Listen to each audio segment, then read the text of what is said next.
What's up, dudes and dudettes? And after that PvP video, I promised I'd do a rotation video.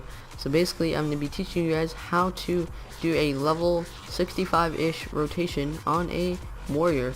And basically, you're going to want to do, for PvP, this is all for PvP, by the way, your spec, you're going to want to do arms. So if you want to pause the video, take a quick look here. We just got basic talents that will allow you to down people extremely fast. We have throwdown, which is a ability that knocks them down. We had some other cool abilities that really do some increased damage and healing towards you. Deadly Claim, which makes all your abilities cost no rage, and that's extremely decent, you know. No Sleeping Strikes, just because we don't really need it.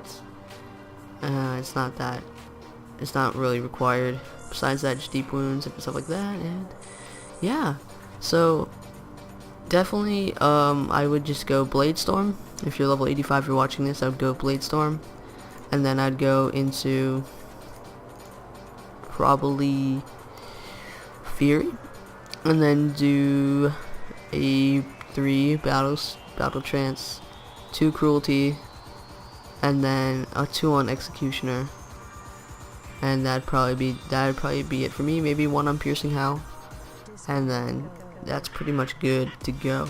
So the rotation for Arms Warrior PvP in the level 60-ish caps, this is pretty much the rotation for all warriors, but the additional spell you're going to be using is Colossus Smash if you're higher level, because right now I do not have that, obviously, because I'm not in that level cap range. So basically, my rotation, Colossus Smash down here on my action bar, you see I have this rotation. The Colossus Smash would go in between Slam and Overpower. Besides that, you can really substitute your own spells. So what you're first going to want to do is charge the target. This will get them stunned for a bit, and then right after you charge, you're going to want to hamstring and rend at the same time. Hamstring and rend. When you hamstring and rend, you'll generate some rage, and you can start doing Mortal Strike, Slam, and in in arms, Slam is only less than half a second, so you want to make sure you use that Mortal Strike, Slam, and then use Overpower whenever you can, and keep repeating Mortal Strike and Slam.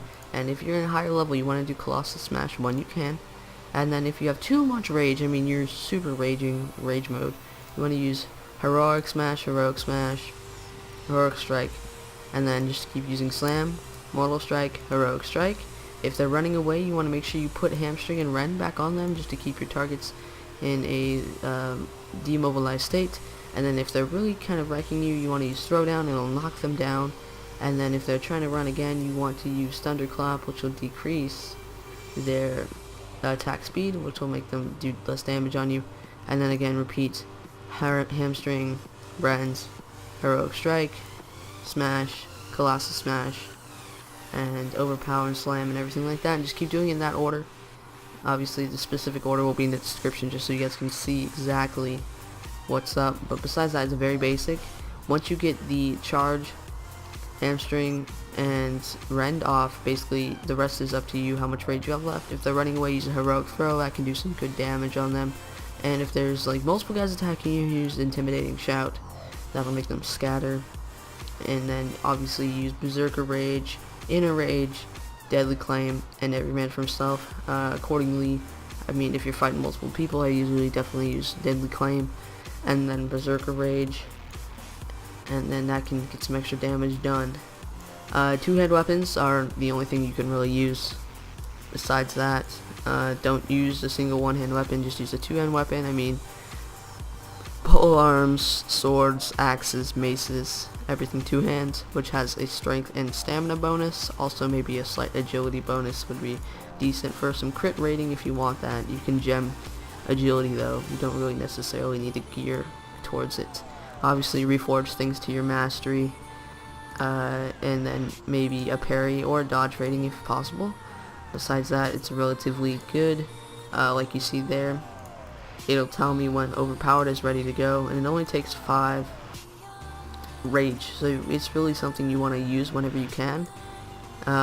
Generally, just make sure you shave off your rage a bit with the Heroic Strike. Just shave it down, just to keep it, you know, not super like maxed out, because you know If it's maxed out, it's not going to be good because you keep regenerating it really fast. Obviously, if your rage is extremely high, you're going to want to use inner rage and then just keep using heroic strike because it only makes it as long as the cooldown. So I mean, it's extremely good just to keep doing that and everything like that. So it's a basic rotation, like I said. Besides that, gear wise, here's some example. Just the Field Marshal's plate gear. It has strength, agility, and stamina for crit rating and higher hits and attack power and stuff like that. And like I said, glaives, two-handed swords, two-handed maces, different stuff like that. Obviously a gun that has a strength and stamina bonus would be nice. Trinkets, anything that can get you out of movement and parrying effects.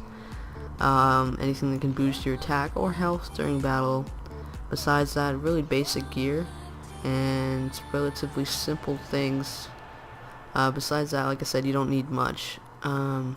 It's really easy. What you want to focus on is obviously DKs are really easy to take out in this level cap. I think higher level 2 they're easier to take out as well. DKs are pretty much, you can just mow them in general and kill them extremely easily as warriors. Obviously cloths are going to take up your damage like crazy, but the only thing you want to avoid is frost mages. They will CC you like no other. You will be trying to attack them, they'll be freezing you and everything like that. You're not going to be able to get away from them. Obviously, if you see a frost mage, the only way I would realistically go after a frost mage is if he had half health or something, or he's focusing on another guy. If he doesn't have his main target on you, I mean, it'd be good to kill him. You got about 4 seconds after you charge, actually 2 seconds rather, after you charge to get those Rend and hamstring on. And then after that, pretty much you can just have your fun with it. Make sure you keep CCing the mage if you're attacking the mage. But besides that, I really wouldn't attack it because they can just Nova you, blink out, and start frost lancing. And pretty much at that time you're screwed. If you're higher level, they're going to deep freeze you. Use their elemental to just pretty much kite you the whole way. They're pretty much going to kite you around the map until you're dead, and they can down you extremely fast. So I definitely do not recommend fighting mages. Locks are really decent if you're a human, or if you have a Battle Master's Trinket. You can use every man for himself to get out of that. Besides that, locks are relatively easy to down unless they are demonology, which is a little bit more difficult, but besides that, locks aren't really that hard. DKs obviously are pretty easy as long as you don't have 2 DKs on you at a single time.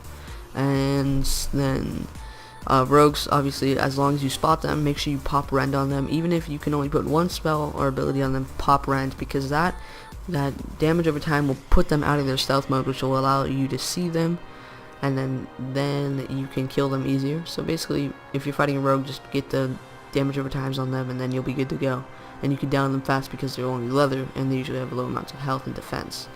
Besides that, every other class is extremely easy. Other warriors you're pretty much going to have a hard time with because they're going to be stacking the same abilities you're using on them, on you, and that's really going to be your test of your willpower and how fast you can actually use the spells and rotation and stuff like that. If you're fighting a prot warrior, obviously you're probably going to have the upper hands, and the only difficult part is going to be having them have more health than you, stuff like that. If you're at the same level, you should pretty much be good at downing them as an arms warrior. Anything else like that is relatively simple. I mean, it's not that difficult of a class to play compared to other classes and stuff like that. So I definitely thank you guys for watching. Definitely subscribe, leave a rating and a comment please, and make sure you guys pop Battle Shout. Peace out, have a nice day.